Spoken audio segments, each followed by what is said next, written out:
Olá pessoal, vamos ver então algumas perguntinhas aí, alguns comentários de vocês. O Sir Wasabi Cunha pergunta para nós: por que acontece essa inversão, a inversão da curva, né, pessoal? Quando a taxa de juros de curto prazo fica mais alta que a de longo prazo.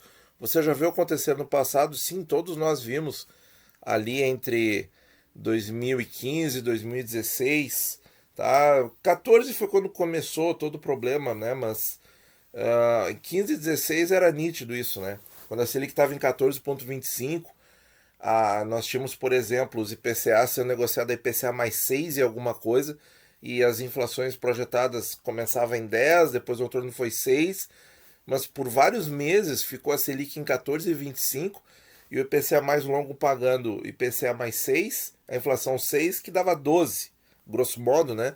De maneira simplificada, perdia para a Selic, né? Só que aí que tá, o que, que aconteceu depois, né? A inflação baixou, a Selic caiu, e aí aqueles tesouros IPCAs deram um maravilhoso ganho de marcação a mercado, principalmente no ano de 2019, né? Então, assim, por que, que acontece a inversão da curva? Porque o estresse no curto prazo está muito forte, tá? A economia está muito desorganizada, a inflação está muito alta, tem muito estresse, muito disse que disse, certo?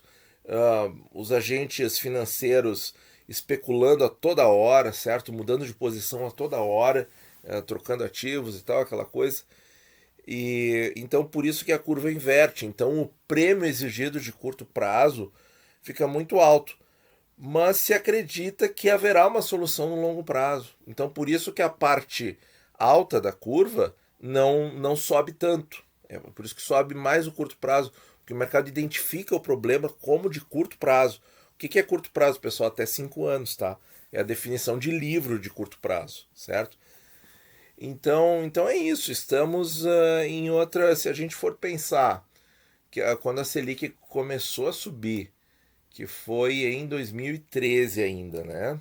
Ela subiu, parou um pouquinho nos 11%, parou umas 4, 5 reuniões em 11%, e depois continuou subindo até os 14,25%.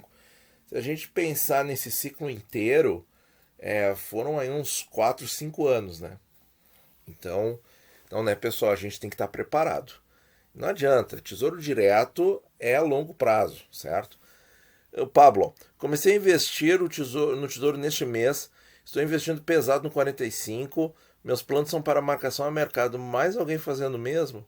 Aí o Nelson investe no 45, mas com o objetivo de aposentadoria. Bom, o 45, pessoal, eu acho que a gente. Acho que vocês já viram, né, os vídeos. A gente volta e meia cita isso e fala, né? O 45 é o melhor para marcação a mercado, mas é o pior quando a taxa sobe, tá? É o papel que mais desvaloriza de todos, certo? Mas ele tem uma garantia de longo prazo que é acompanhar o IPCA, certo? E hoje ele está aí sendo negociado a mil e poucos reais. Deixa eu pegar aqui, ó. R$ 1.057. E ele vai valer quanto no vencimento? Se fosse hoje o vencimento, eu tenho aqui o VNA do dia 28 de outubro, aproximadamente R$ 3.700. É isso mesmo. 1.000 virando 3.700. Só que se esse 1.000 cai para 800, o pessoal se desespera e vende a posição, né? E não espera chegar nos 3.700, que seria o valor do papel se o vencimento dele fosse no dia 28 de outubro, como a gente está vendo aqui. Então é isso mesmo, pessoal. Tá? Então vocês têm que ter a noção seguinte, ó. Os seus R$ 1.000, eles não vão virar apenas 3.698, eles vão virar 3.698 mais toda a inflação que acontecer até 15 de maio de 2045. Então, pessoal, é investimento bárbaro. É investimento bárbaro, certo? Mas tem que ter tempo, tem que dar tempo. E essas oscilações de curto prazo, a questão de um ano atrás, ele chegou a ser negociado a 1.400, R$ 1.500. E agora está a 1.000. Olha o osso que é carregar esse título, né? E assim como ele está sendo negociado agora a 1.000, ele pode cair para 800, R$ 700 e tá tudo bem. É o tipo de papel que não dá para ser a posição única, né? Não dá para ser posição única, porque a pessoa vai ficar muito tensa, né, vendo essa marcação a mercado negativa, certo? Então, assim, quem está pensando em fazer marcação a mercado, pensa no ciclo, tá? O ciclo todo de alta da Selic que aconteceu lá em 2013, 14, que estabilizou em 2015 e que veio a começar a cair no segundo semestre de 2016, caiu bem em 2017, aí já começou a dar lucro de marcação a mercado, atingindo um pico de ganho de marcação a mercado quando? Em 2019. Então, veja, são 5 anos. São 5 anos. Se você está disposto a esperar todo esse ciclo, porque a gente está no começo, alguns meses já, pode dizer que está um pouquinho mais avançado, talvez mais próximo do fim, né? No começo de alta, a gente está no ciclo de alta da Selic, então a gente tem esse ciclo de alta, depois vai ter o platô, a estabilização, por vários meses, talvez anos, 1, 2, 3, não sei, e depois ela vai poder voltar a cair quando as condições assim o permitirem. Então, quer dizer, para pensar em ganho de marcação a mercado agora, não faz sentido, tá? Não faz sentido, né?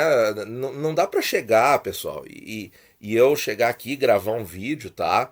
Eu seria um vendedor de ilusões se eu fizesse isso, tá? Pegar aqui e dizer para vocês que em 12 meses vai ter ganho de marcação a mercado. Não dá, isso aí não dá. Isso aí é iludir o investidor iniciante que está com uma boa intenção de, pô, o tesouro é uma coisa tão legal, todo mundo fala que é tão seguro e tal, né? Uma coisa que é uma coisa de Estado mesmo, ele está acima de partido A, B, C, D, E, F, G, vai todo o alfabeto aí, tá certo?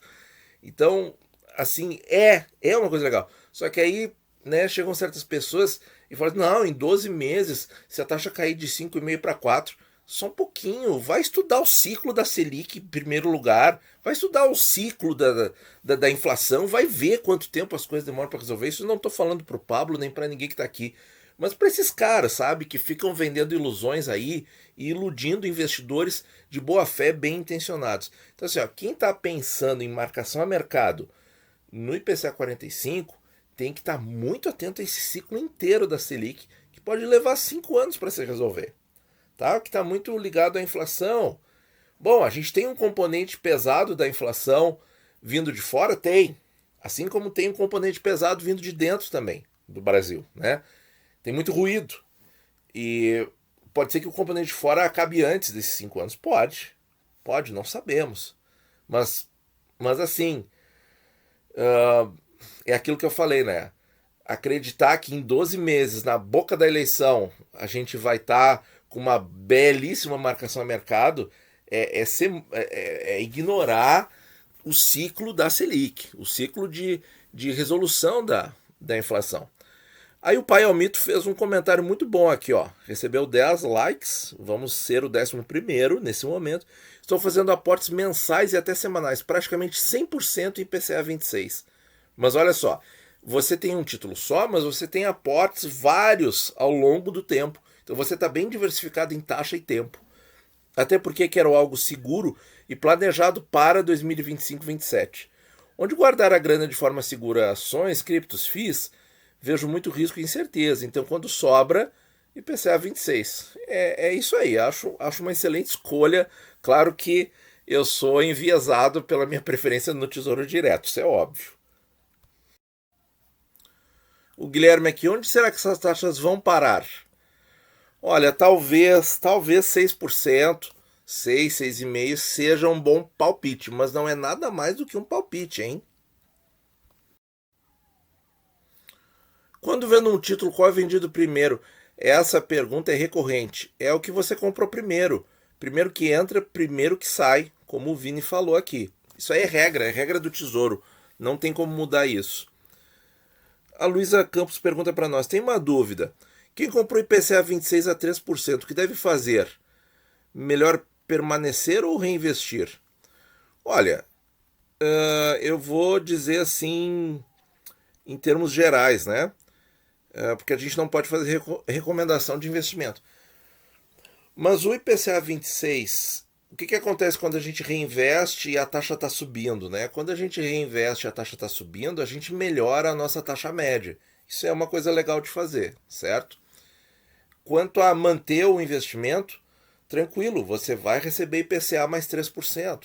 O IPCA esse ano aí pode ser que seja 10%, aí vai receber 13%. Isso não tem como ser ruim, certo? E aí o pessoal está desesperado para comprar pré-fixado pagando 12%. Só que quem tem o IPCA 26 a 3%, pessoal, com inflação de 10%, já vai receber 13%. Só que vai receber isso, assim, na média, né? Você vai ter que ver lá a média toda no vencimento.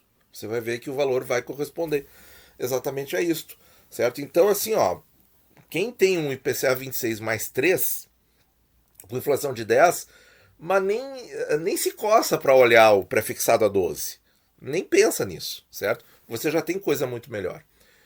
Agora, o que acontece? Assim, ó, o que eu gosto de falar é o seguinte: quando você comprou o IPCA 26 a 3%, você tinha um VNA no mercado, certo? E agora você tem outro. Você tem outro. Se tivesse aqui um mês específico, quando isso aconteceu, eu podia dar os valores aqui.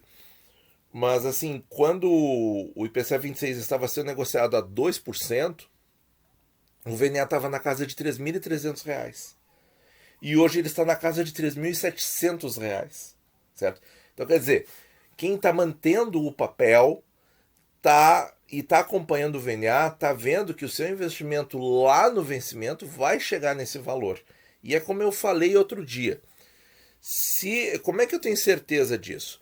Vendo os vencimentos mais próximos de Tesouro IPCA, que devem estar mais próximos, mais perto do valor nominal atualizado.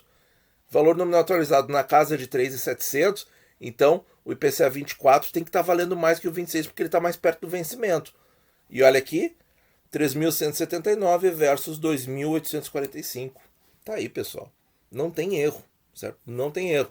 Se existisse um IPCA 22 aqui, nós veríamos ele provavelmente a R$ 3.300 ou 3.400, ali muito pertinho de chegar no VNA, que está aqui no dia 28 de outubro, quase R$ 3.700.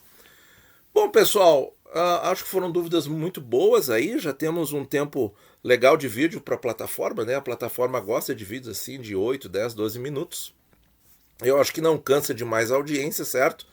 Muito obrigado por ouvir e bons investimentos a todos.